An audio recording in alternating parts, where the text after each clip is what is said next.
नमस्कार साथियों, मैं हूं जितेश कुमार। आज हम बात करने वाले हैं कि अभी जो जब लाल किला से प्रधानमंत्री नरेंद्र मोदी स्वतंत्रता दिवस के शुभ अवसर पे जब भाषण दे रहे थे, तो उस भाषण में एक चीज का वह जिक्र करते हैं सुदर्शन चक्र का, कि हम अपने देश में सुदर्शन चक्र का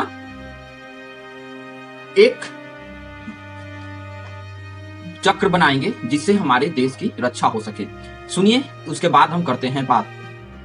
अब होता यहाँ पे ये है कि हम सभी लोग जानते हैं कि अभी जितने भी देश हैं, वह चाहे अमेरिका हो, इजराइल हो, चीन हो, रसिया हो, ये सारे के सारे मल्टी लेयर जो डिफेंस सिस्टम है वह अपने देश के ऊपर लगाने वाले हैं। अब मल्टी लेयर जो डिफेंस सिस्टम है वह होता क्या है?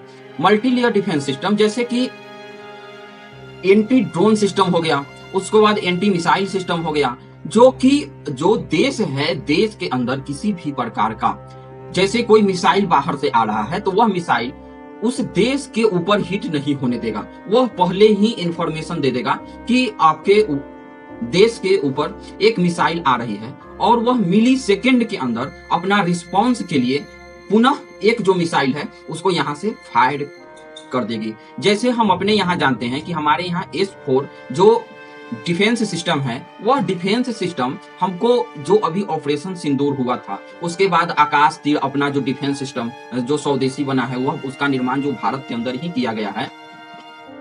आखिर ये सारे जो डिफेंस सिस्टम है ये सारे तो हैं ही, लेकिन उसके बाद जो सुदर्शन आ जाएगा, सुदर्शन चक्र डिफेंस सिस्टम, वह क्या करेगा कि जितने भी अपने यहाँ अभी डिफेंस सिस्टम है, देखिए डिफेंस सिस्टम मुख्यतः 3 रेंज में बांट कर रखी जाती है। एक जो होती है वह लॉन्ग दूरी के जो भी मिसाइल सिस्टम आ रहे होते हैं उसके लिए वह होता है। उसके बाद जो सेकंड होता है वह मिडिल रेंज होता है कि मिडिल कॉन्टिनेंट से आ रहा है मिसाइल तो उसको, और एक होता है शॉर्ट रेंज के लिए, जैसे शॉर्ट रेंज में से अगर कोई चीज आ रहा है तो उसको वह रोकेगा। और ये जो होगा, देखे होंगे कि जो पाकिस्तान था ऑपरेशन सिंदूर के दौरान, जब हम सभी लोगों ने भारत और पाकिस्तान का युद्ध चल रहा था, तो उसमें से इंपॉर्टेंट यही चीज था कि अमेरिका या तुर्की के द्वारा और तुर्की और चीन के द्वारा दिया गया जितने भी मिसाइल और ड्रोन थे, क्योंकि तुर्की के द्वारा पाकिस्तान को बहुत ही हैवी मात्रा में ड्रोन सप्लाई किया गया था। उसके बाद न्यूज आ रही थी कि मिसाइल भी दिया गया है। तो और 2 चीजों के देने के बाद, और चीन तो उसको हमेशा से ही मिसाइल और जितने भी इक्विपमेंट है हथियार के, वे सारे देते रहते हैं, क्योंकि चीन का जो टेस्टेड पॉइंट है, अगर हथियारों का अगर चीन कहीं पे टेस्ट करता है तो वह है उसके लिए मुख्य रूप से वह पाकिस्तान को ही अपने हथियार को बेचता है और पाकिस्तान से ही बोलता है कि आप इसको टेस्ट कीजिए और ट्राई कीजिए।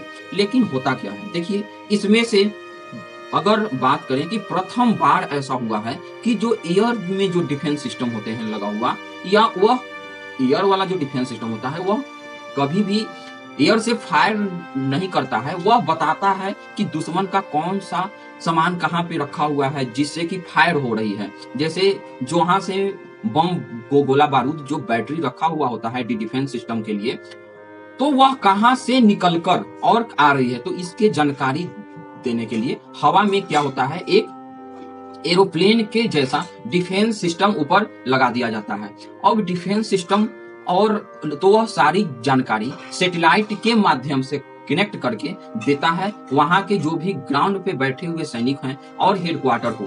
इसी प्रकार से जैसे यहाँ पर दिया जाता है, तो जस्ट इसी प्रकार को फॉलो करते हुए जो तुर्की का भी जो ड्रोन था, वह ड्रोन भी में भी कैमरा लगा हुआ था और जीपीएस लोकेशन को मैप करने के लिए उसमें भी सिस्टम लगाए हुए थे। जब ये दोनों सिस्टम एक साथ ऐड हो तो सबसे ज्यादा जो प्रॉब्लम होगा, वह प्रॉब्लम किसको होगा, जो अगर जितना दूर ड्रोन सिस्टम भारत के अंदर आया तो उतना देर का एक तो फुटेज और दूसरा जीपीएस लोकेशन वह हमेशा ट्रांसमिट करते रहा। पाकिस्तान के जो वहां पे बैठे हुए पाकिस्तान के अंदर जो लोग उसको कवर कर रहे थे, उनके पास हमेशा फीडबैक पहुंचते रहा। तो एक ड्रोन मान के चलिए कि भारत के सीमा के क्षेत्र के अंदर 5 किलोमीटर आगे अंदर, तो वह 5 किलोमीटर अंदर का सारा जो ग्राउंड सिस्टम है, रास्ते हैं, वे क्या करता है, एक तो फुटेज के माध्यम से और दूसरा जीपीएस के माध्यम से वह ट्रांसफर करते रहता है। तो ये सारी सिचुएशन को देखते हुए, क्योंकि पाकिस्तान के पास आज बेशक उतने बड़े बड़े मिसाइल नहीं हैं, लेकिन आगे आने वाले दिनों में हो सकता है 2030 तक पाकिस्तान भी कहीं ना कहीं से वह मांग उनकर एक कॉन्टिनेंटल मिसाइल लेकर आए। कॉन्टिनेंटल मिसाइल या सुपरसोनिक मिसाइल। अब सुपरसोनिक मिसाइल अगर लेके आ जाएगा तो एक्चुअली पाकिस्तान और भारत का रेंज बहुत ही कम है, और जितने कम है उतने जल्दी अटैक होने के चांसेस हैं, क्योंकि वह सुपरसोनिक है, हवा से 8 गुना स्पीड से वह आती है। तो इतना में तो डिफेंस सिस्टम समझ ही नहीं पाएगा। इसीलिए सुपरसोनिक जो मिसाइल है अभी उसका काट बहुत ही देशों के पास है ही नहीं, या बोले कि अभी है ही नहीं, क्योंकि अभी हाल में इजराइल के पास, हम सभी लोग जानते हैं कि इजराइल कुल अपने चारों ओर जितने भी क्षेत्र हैं, चारों ओर क्षेत्रों में से उसको 7 देशों से खतरा तो हमेशा बना ही रहता है। जबकि बगल में गाजा है, वेस्ट बैंक है, ये तो 2 साइड हो गए, हिजबुल्ला वाला एरिया हो गया, जितना हुती हो गया, तो ये सारे दुश्मनों से घिरा हुआ है। तो सारे दुश्मनों से घिरा हुआ है। उसके बाद ईरान हो गया। तो वह अपने डिफेंस के लिए आयरन डोम का इस्तेमाल करता है। आयरन डोम एक्चुअली क्या है? आयरन डोम भी वही कॉन्टिनेंटल एंटी मिसाइल सिस्टम है, जो कि हमारे यहाँ पे जैसे ही मिसाइल आने की सूचना होती है या इजराइल के ऊपर मिसाइल आने की सूचना होती है, तो जिस टाइम मिसाइल निकलता है, अगर लंबी दूरी से है, जैसे ईरान से आ रहा है, तो ईरान से आने में लंबी दूरी तय करेगी। सुपरसोनिक होगा फिर भी 5-10 मिनट ले लेगा टाइम, क्योंकि डिस्टेंस बहुत ज्यादा है।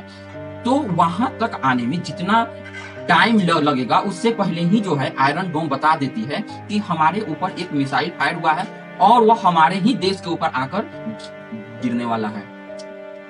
या बहुत सारे जो ड्रोन होते हैं वे भी ऐसे ही चलते हैं कि वहां से निकलेगा और अब वह हमारे देश पर ही आकर ब्लास्ट हो जाएगा।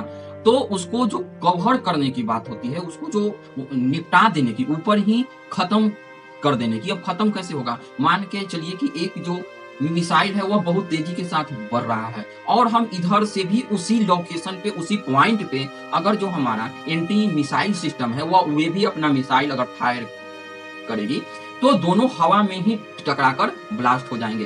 तो जब ब्लास्ट हो जाएंगे, हमारे देश के अंदर आ ही नहीं सकेगा।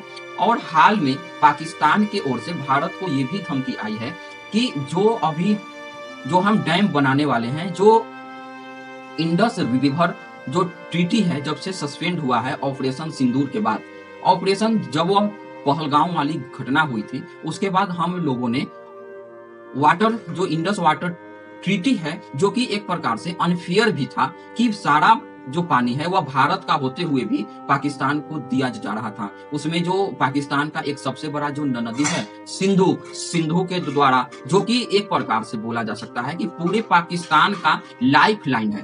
अगर नदी की बात करें, वहां पर पानी की बात करें, एग्रीकल्चर की बात करें, तो सिंधु नदी जो है वहां का लाइफ लाइन है। अगर हम लोग सिंधु नदी का पानी रोक देंगे तो बहुत ही ज्यादा मुश्किल में पाकिस्तान पड़ जाएगा। और ऐसे 3 नदी का पानी दिया जाता था, सिंधु, सतलज हो गया, ब्यास, ये सारी जो पानी था वह अनफेयर तरीके से, जबकि ट्रीटी हुई थी 70 साल पहले। 70 साल पहले खुद भी भारत देश का जो आबादी था वह इतना आबादी था नहीं।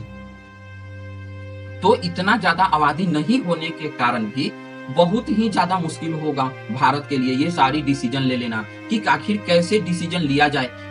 70 साल पहले आबादी आज हमारे पास लगभग 2-3 गुना बढ़ चुका है। तो जितना हमारे यहाँ आबादी अब बढ़ेगी, हमारा भी वाटर का कंजप्शन उतना ही ज्यादा बढ़ने वाला है। हम ऐसे भी जान रहे हैं कि हरियाणा और पंजाब में हमेशा पानी के लिए झगड़ा होते रहता है। उसके बाद अगर हम बात करें तो राजस्थान में अगर वही सिंधु जो जल समझौता है, अगर वही अपने यहाँ पर हम लोग डैम के माध्यम से फ्लो करने लगेंगे, तो कहीं न कहीं हम सभी लोगों के लिए, भारतवासियों के लिए यह एक, और खास करके जिस स्टेट में जाएंगे, जैसे हरियाणा और पंजाब, साथ में दिल्ली में तो खैर एग्रीकल्चर होता नहीं है, फिर भी पानी पीने का दिक्कत होता है। तो ये सारी इलाका में जब नदी आ जाएगा तो वहां के जीवन स्तर कितना सुधर जाएगा, कृषि क्षेत्र कितना बढ़िया हो जाएगा। तो अगर 70 साल पहले ट्रीटी हुआ था तो क्या उस ट्रीटी नहीं रख पाएंगे हम लोग? कुछ ना कुछ ट्रीटी ऐसा जो है वह रिवीजन होगा कि हम लोग उसके कारण से अपने यहाँ पर पानी ला सके। अब इसी प्रकार से आप हमेशा समझते होंगे कि वहां के जितने भी पॉलिटिशियन हैं वह खुद को बेचने के लिए किस चीज का यूज करते थे कि भारत अगर जैसे बिलावल भुट्टो है कि भारत अगर पानी रोक देगा तो वहां खून बहेगा। और सबसे बड़ी तो बात यह है कि वहां के अभी के आईएसआई चीफ जब अमेरिका के द्वारा, जैसे अमेरिका पाकिस्तान को, जैसे अगर कोई मालिक अपने कुत्ता को रोटी डालने जाता है तो जो कुत्ता होता है वह जिसको ऊपर वह मालिक बोलता है वह भौंकना स्टार्ट कर देता है। तो वही हाल आजकल आसिम मुनीर का है। अब आसिम मुनीर को अमेरिका वालों ने बोला कि अब हम तुमको रोटी फेंक रहे हैं, तुम भौंकना स्टार्ट कर दो। तो आसिम मुनीर ने भौंकना स्टार्ट कर दिया कि हम भारत को पहले डैम बनाने देंगे और उसके बाद 10 मिसाइल मारकर वह डैम को तोड़ देंगे। तो जैसे कि उसके यहाँ तो मिसाइल है और भारत तो उसको दिवाली में चलाने के लिए रखे हुए है। और अभी ऑपरेशन सिंदूर में एक भी मिसाइल या एक भी ड्रोन भारत के एक कांच की खिड़की तक नहीं तोड़ पाई। ये बातें हाल में ही अजीत डोभाल के द्वारा साफ साफ बताया गया है कि किसी भी मीडिया के पास अगर इस बात की जानकारी है कि भारत को बहुत ज्यादा नुकसान हुआ है तो एक तो सीसीटीवी फुटेज या किसी भी प्रकार के फुटेज विश्व के कोई भी न्यूज, कोई भी एजेंसी जो जरा दे दे, वह शर्त लगाने को तैयार थे कि हमारे यहाँ ऐसा कुछ नहीं हुआ है। जब तुम्हारा अभी का, जबकि उसका खुद का जितना सारा लॉन्च पैड था, डिफेंस सिस्टम था, वह सारे के सारे को उड़ा दिया गया यहीं से बैठे बैठे। और वह बोल रहा है कि भारत को हम इंटरनली तंग करेंगे। उसके बाद अभी का कंडीशन है कि अभी तो ठीक है, लेकिन अगर पाकिस्तान भी चाह रहा है अमेरिका की भारत और पाकिस्तान का युद्ध हो तो कहीं ना कहीं अमेरिका उसको मदद भी करेगा। जब मदद भी करेगा तो इससे होगा क्या, इससे पाकिस्तान के अंदर ये जो मिसाइल आ जाएगा और अमेरिका बोलेगा कि भारत को मार दो, चाहे वह चाइना जो पैसा दे देगा उसके लिए पाकिस्तान तो काम करता ही है। तो जब पैसा मिलेगा तो वह भारत पर हिट करेगा। तो वही हिट को रोकने के लिए सुदर्शन चक्र नाम का एक जो डिफेंस सिस्टम है वह बनाया जाएगा, जो कि सारे जितने भी लोकेशन इंपॉर्टेंट मंदिर हो गया, उसके बाद डैम हो गया, डिफेंस के जितने भी कॉरिडोर हो गए, ये सारे जितने भी क्षेत्र हैं, इन सारे क्षेत्रों को आपस में जोड़कर वहां पे जितने भी डिफेंस सिस्टम है उसको बचाया जा सके। और अभी एग्जैक्टली इसका जो टाइम दिया गया है वह 2035 तक, लेकिन 2035 बहुत ही लंबा समय है। इतना लंबा समय भारत को जिस अभी परिस्थिति से गुजर रहा है, ठीक है देर से ये सारी फैसला लिए गए हैं, लेकिन फैसला बहुत अच्छा है। इसी प्रकार से हम जानते हैं कि अमेरिका भी गोल्डन डोम नाम के प्रोजेक्ट पे काम कर रहा है, कि अमेरिका भी बोल रहा है कि हम भी अपना गोल्डन डैम जो है डोम के नाम से वह पूरे अमेरिका के अंदर जितने भी बॉर्डर एरिया हैं वहां पर वह डिफेंस सिस्टम लगाएंगे। एक्चुअली उसने अमाउंट जो है वह लोकेशन भी दे दिए, अमाउंट भी दे चुके हैं, उनका तैयार हो रहा है। इधर रसिया जो है अगर भारत से पहले वह अपना पूरे देश का जो डिफेंस सिस्टम दे देगा तो देखिए भारत को एक बार में पता नहीं अगर 100-200 मिसाइल फायर करेगा तब तो चाइना का हिट कर पाएगा, और नहीं तो चाइना जैसा देश को ज्यादा नुकसान अभी के परिस्थिति को देखते हुए अगर वह हमसे पहले अपना डिफेंस सिस्टम लॉन्च कर देता है। मान लीजिए कि अभी हमारे पास जिस अनुमान से बताया गया है कि 2035 तक तो तैयार होगा, लेकिन चाइना अगर उससे पहले ही अपना तैयार कर दे तो एक साथ अगर हम ग्राउंड से भी, आकाश से भी, पानी से भी अगर एक साथ मिसाइल फायर करेंगे तब तो हम जाकर चाइना को हिट कर पाएंगे, वरना उसका डिफेंस सिस्टम हमारी जो भी मिसाइल जाएगी उसको खत्म कर देगी। दूसरी साइड अगर हम बात करते हैं तो दूसरी साइड में क्या होगा कि जिस प्रकार से अभी माहौल बना हुआ है अगर इसी प्रकार से चलते रहा तो देखिए अमेरिका इतना तो हमको खर्च करने की आवश्यकता है नहीं, उसका लगभग प्रोजेक्ट है 70-80 बिलियन डॉलर का, लेकिन भारत जो है, भारत को खतरा पाकिस्तान और चाइना से है। तो पाकिस्तान के लिए अभी इतना ज्यादा जो डिफेंस सिस्टम है ये तो काम है, लेकिन सुदर्शन चक्र के अगर अंदर ही सब आ जाए तो बहुत अच्छा होगा। तो अभी सुदर्शन चक्र को लेकर यही बोल सकते हैं कि अभी तक तो उसका अमाउंट नहीं निकल पाया है, हो सकता है अमाउंट किस्तों में आए कि एक बार इतना इतना इतना। तो इस सभी के लिए देर से आया, लेकिन ये सुझाव बहुत ही अच्छा है। आप कमेंट के माध्यम से बताइए कि हमें यह काम के लिए और जगह ज्यादा जल्दी हम लोग कर सकते हैं तो ये सारी सिचुएशन और हम लोग जल्दी से कंप्लीट कर लेंगे। इसके बारे में आप क्या सोचते हैं हमें कमेंट के माध्यम से जरूर बताइए। जब तक हम सभी लोग अगले वीडियो में मिलेंगे, जब तक जय हिंद जय भारत।